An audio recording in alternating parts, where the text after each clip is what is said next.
नमस्कार दोस्तों, आप सभी का स्वागत है, अभिनंदन है डीएस स्टडी यूट्यूब चैनल में। दोस्तों, आज हम लोग ज्योग्राफी के इस सीरीज में तीसरा ये हमारा वीडियो है। इसमें हम लोग देखेंगे सौरमंडल के ग्रह के बारे में। और सौरमंडल की परिभाषा फिर से एक बार हम लोग देखते हैं। तो जितने भी ग्रह हैं, बौने ग्रह हैं, प्राकृतिक उपग्रह हैं, क्षुद्र ग्रह हैं, उल्का, धूमकेतु और खगोलीय धूल, और इसमें शामिल होते हैं सूर्य और ग्रहों के ग्रही मंडल। ये सबको मिला के हमारा सौरमंडल बनता है। और सौरमंडल के ग्रह हैं जो उनका अगर हम लोग संख्या देखें तो 8 हैं। 9 थे, लेकिन यम को इस श्रेणी से निकाल दिया गया है। तो सूर्य के सबसे निकटतम ग्रह की बात करें, सबसे निकटतम ग्रह का जो है वह है बुध है। ठीक है, सबसे निकटतम है, क्या है तो निकटतम है। और ये अपनी धुरी पर अपने धुरी पे चक्कर लगाता है पृथ्वी के दिनों के समान। जैसे कि 59 दिन में अपना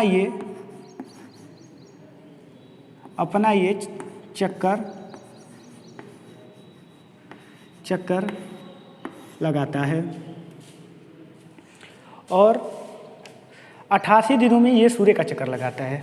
तो सूर्य का चक्कर ये 88 दिनों में लगाता है। और इसका औसत घनत्व जो होता है 5.44 ग्राम होता है। और यह यहाँ पे वायुमंडल की संभावना नहीं होती है। इसका कोई उपग्रह नहीं होता है। उपग्रह इसका कोई नहीं होता है। उपग्रह यह इसका नहीं होता है। ठीक है। और आकार में ये पृथ्वी का 18वां भाग है। और इसका गुरुत्वाकर्षण जो है पृथ्वी से 3/8 है। क्या है तो 3/8 है। आगे हम लोग देखेंगे जो दूसरे नंबर का ग्रह होता है वो होता है शुक्र। क्या होता है? शुक्र। ठीक है। जो शुक्र ग्रह है यह सूर्य से दूसरे नंबर का ग्रह है। दूसरे नंबर का ग्रह है। यह आंतरिक ग्रहों में पृथ्वी के निकटतम है। ये जो है पृथ्वी के सबसे निकट का ग्रह है। यह सौरमंडल में सूर्य से दूसरे स्थान पर है। इसे साँझ का तारा या भोर का तारा या सुबह का तारा कहा जाता है। और ये इस नाम से प्रचलित भी है।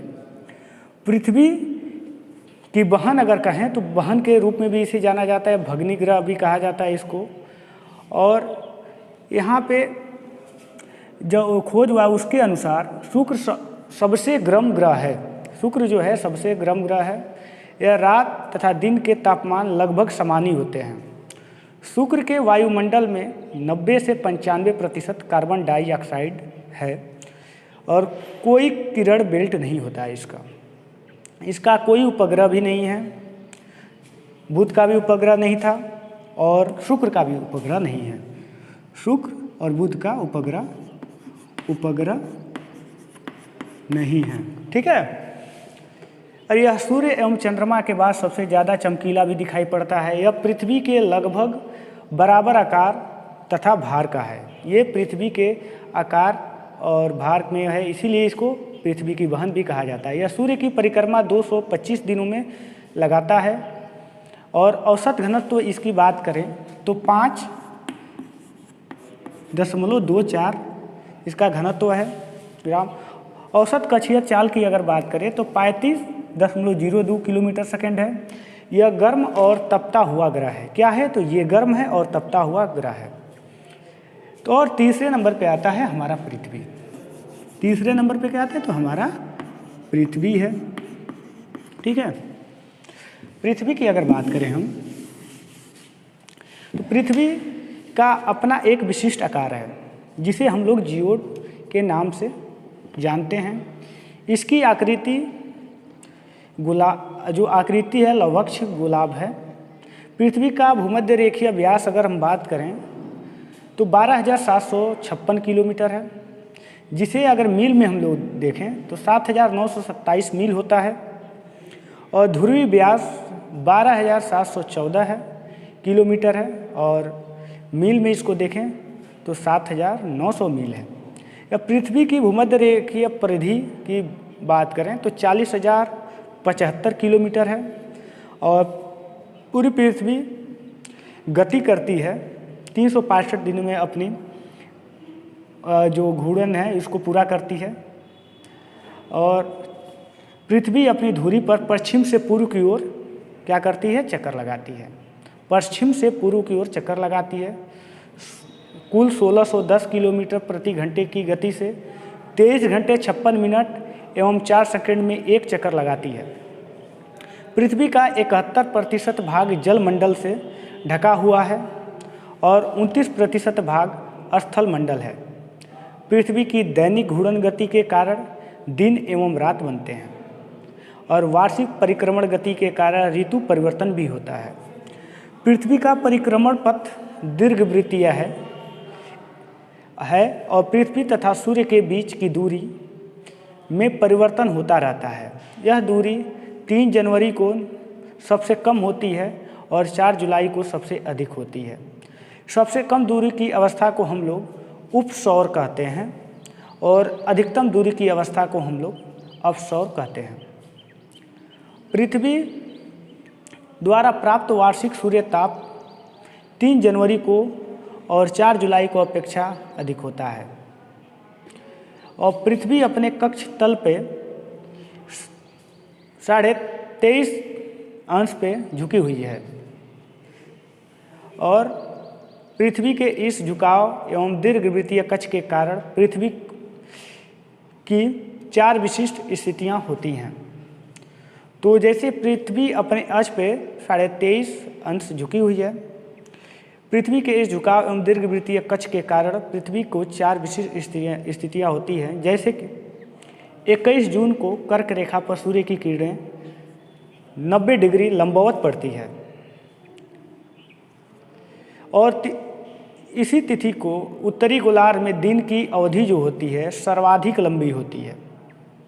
इसे कर्क संक्रांति या ग्रीष्म अयनांत कहा जाता है। इसी प्रकार 22 दिसंबर को मकर रेखा पर सूर्य की किरणें लंबवत पड़ती हैं। इसे मकर संक्रांति जो ये 22 दिसंबर है, 22 दिसंबर, इसे मकर संक्रांति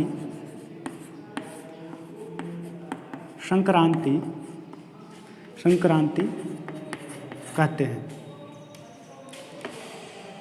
या शीतयानांत कहते हैं। इसी तिथि को दक्षिण गोलार्ध में दिन की अवधि सर्वाधिक लंबी होती है।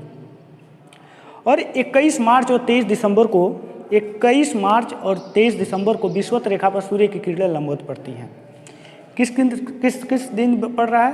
तो 21 और 23, 21 मार्च 23 दिसंबर को पड़ती है। इसी दिन पृथ्वी पर सभी जगह दिन व रात की अवधि समान होती है। 12-12 घंटे दिन और रात होते हैं। पृथ्वी के 360 के अंश के घूर्णन में लगा समय जब एक दिए हुए तारे के संदर्भ में पृथ्वी पुनः अपनी स्थिति में वापस आ जाती है तो वह नक्षत्र दिवस कहलाता है। इसकी अवधि 23 घंटे एवं 56 मिनट का होता है। और जब एक निश्चित मध्याह्न रेखा पर सूर्य उत्तरोत्तर 2 बार गुजरता है तो इसमें लगा समय सौर दिवस कहलाता है। इसकी औसत अवधि 24 घंटे की होती है। पृथ्वी एवं उसके उपग्रह जो चंद्रमा है इसके बारे में हम लोग बात करेंगे। तो चलिए देखते हैं।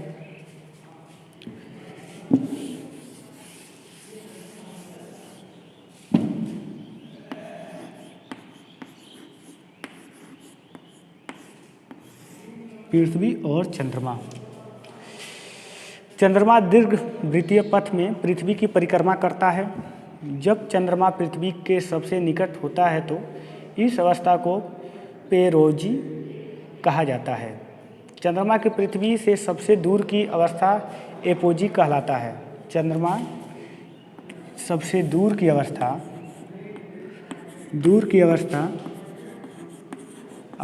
को एपोजी कहते हैं। क्या कहते हैं? तो एपोजी कहते हैं। चंद्रमा की परिक्रमा एवं परिभ्रमण अवधि 27.32 दिन है। यही कारण है कि हमें चंद्रमा का समान भाग हमेशा दिखाई पड़ता है। पृथ्वी से चंद्रमा की संपूर्ण सतह नहीं दिखाई पड़ती है। चंद्रमा का केवल 59% भाग देखते हैं। ठीक है, देखते हैं। ग्रहण कैसे लगता है इसके बारे में हम लोग थोड़ा देख लें। तो किसी एक प्रकाश बिंदु से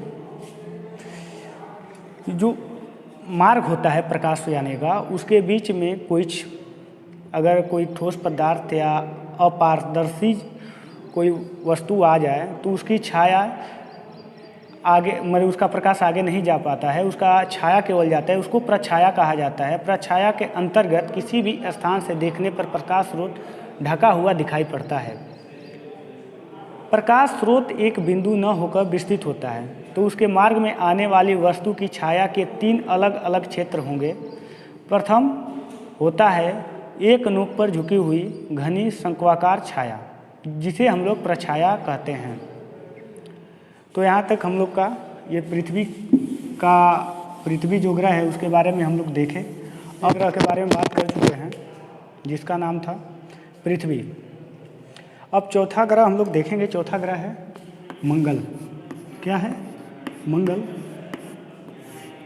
उसके बारे में हम लोग देखते हैं। मंगल ग्रह सौरमंडल में सूर्य से चौथे स्थान पर है। इस स्थान पे है तो चौथे स्थान पे। ठीक है, और यह एक चमकीला ग्रह है। क्या है?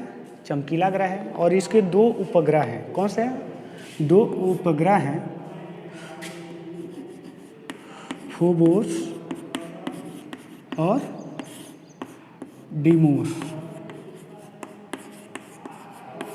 फोबोस और डीमोस इसके 2 उपग्रह हैं। ये ज्वालामुखी हैं, गहरे गड्ढे हैं, उबड़ खाबड़ यहाँ की भूमि है। सबसे ऊंचा पर्वत जो है, जो एवरेस्ट के से 3 गुना बड़ा है, ऊंचा है, वो है निक्स। क्या है? जो निक्स, इसका नाम है निक्स ओलंपिया। निक्स ओलंपिया